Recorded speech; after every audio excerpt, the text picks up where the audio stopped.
Hello, good morning mga kasablay. Yan at nandito na naman kami sa aming pagpapart-time ano. Diyan po sa ano na no, yung pangalawang building, diyan kami magtatrabaho. At nakita ko lamang po ito, napakaraming bunga. At halos ay ano, hinog na yung iba. Ano kayang halaman to? Ang dami niyang bunga oh, hanggang sa baba oh. Napakaraming bunga talaga.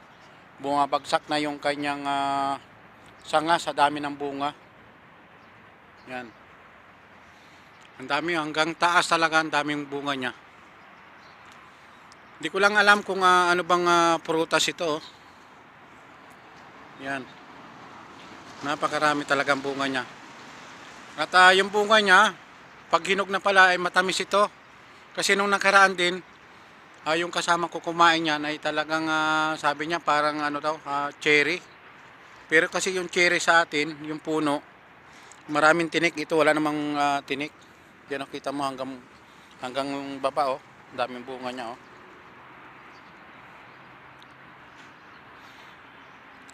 Hitik na hitik sa bunga yung kanyang puno oh. Naglalakihan na. Yung iba mga malalaki, yung iba naman ay parang ano pa, bago pa lamang sila nagano. Yan oh, hindi pa masyadong malalaki yung iba.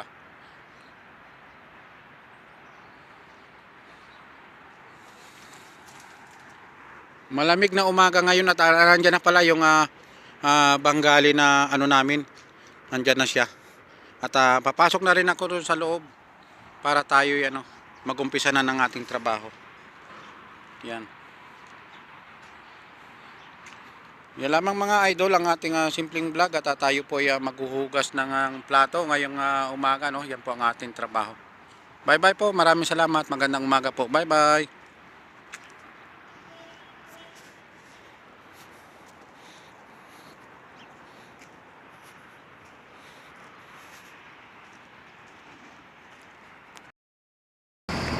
Yan, good evening mga kasablay. Tayo nga po pala pauwi na at tapos na po tayo sa ating pag-part-time ano. At medyo natapos siya ng maaga. Maraming naming hinugasan pero pasalamat din tayo kasi natapos natin ng maaga. Kaya yan. At hindi na tayo inabot pa ng napakagabi na oras. Bali naka-discount tayo ng 2 oras. Nakatipid tayo ng 2 oras. Kaya malaking pasalamat din tayo dahil natapos natin ang maaga yan at nailagay din natin sa ayos yung ating mga hinugasan. Kaya yan at kami po ipauwi na.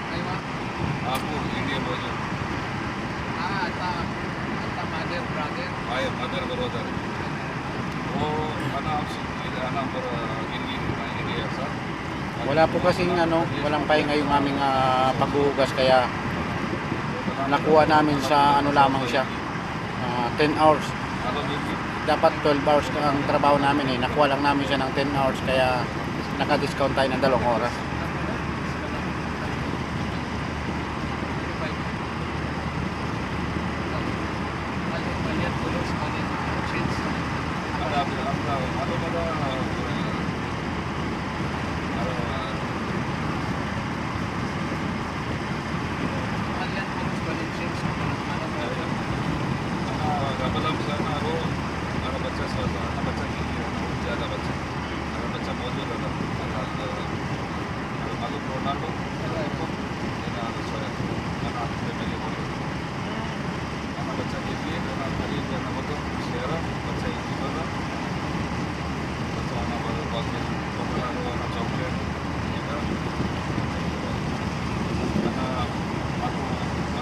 Yan, travel muna tayo mga kasablay no.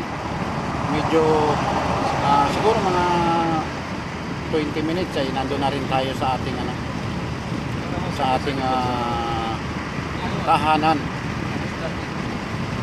Wala po kayo masyadong makikita rito ng ano, magagandang view kasi nasa daan lang tayo.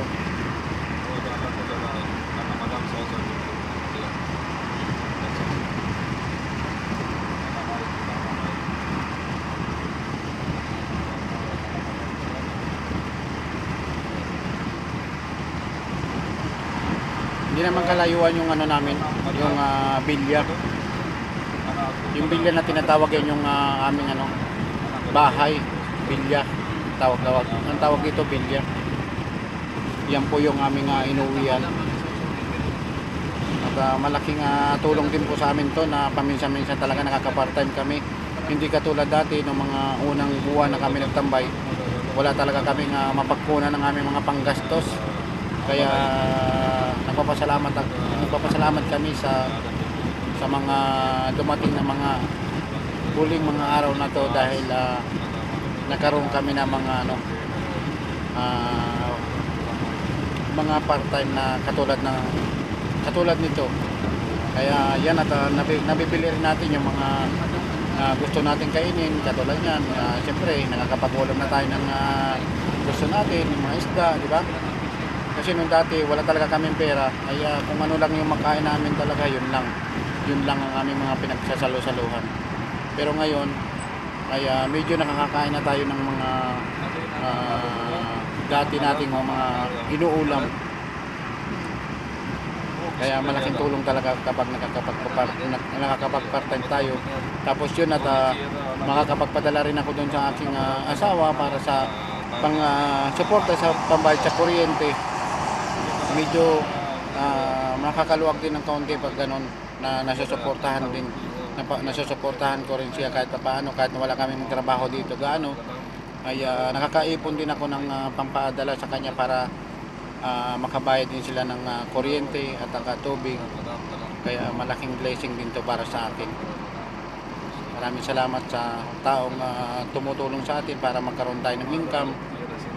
Yan at makakabawas sa alalahanin ng aking pamilya sa Pilipinas. Makakabayad na siya ng kuryente, tubig. Kasi dati, nagagawa naman niya ng paraan. Ang problema nga lang, siyempre, iba pa rin yung nakakapag-support din tayo. Tayo kasi ang lalaki, dapat tayo ang mag-produce sa mga problema. Pero dumaan talaga tayo sa pagsubok, no? At nawalan talaga tayo ng trabaho. At yung pera naman natin inaantay, ay hindi natin alam kung makukuha pa ba namin o hindi. Kasi paunti na ng paunti ang panahon eh. Kasi tinawagan na yung dalawa namin kasama sa embassy para sa final barcode para magkaroon ng exit visa. Kaya papaano na lang kung hindi namin makuha ang aming pera, mauwi sa wala yata yan delikado. Pero wag naman sana, no? Kasi sayang din, kasi yun na lang ang ating panimula. Kaya dapat makuha talaga kasi sayang din yun. Malaking tulong din sa amin yun bilang nagtagal ng dekada rito, no? Isang yan. Yan, malapit na po kami, ano? Hindi rin kami makaldag. Hindi rin kami masyadong malayo yung inuwi namin, kaya kita mo ilang minuto pa lang, 5 minutes, mag 6 minutes pa lang nandito na.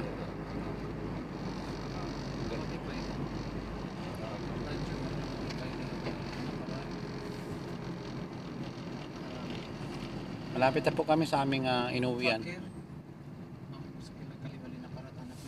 Medyo pagkasing dito, medyo madilim ang mga daan.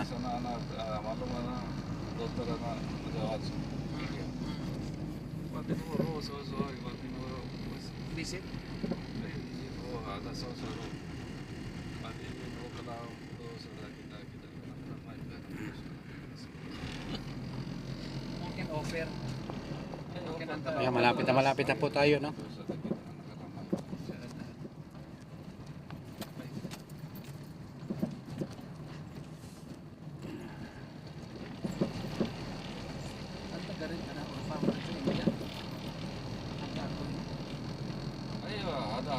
Ada siara, ada hinaku. Ayo. Kabir house. Kabir house. Anak kabir house, ada aku kabir house. Habis lagi house. Alhamdulillah, anak baba house ada. Baba mau ada. Anak baba house ada.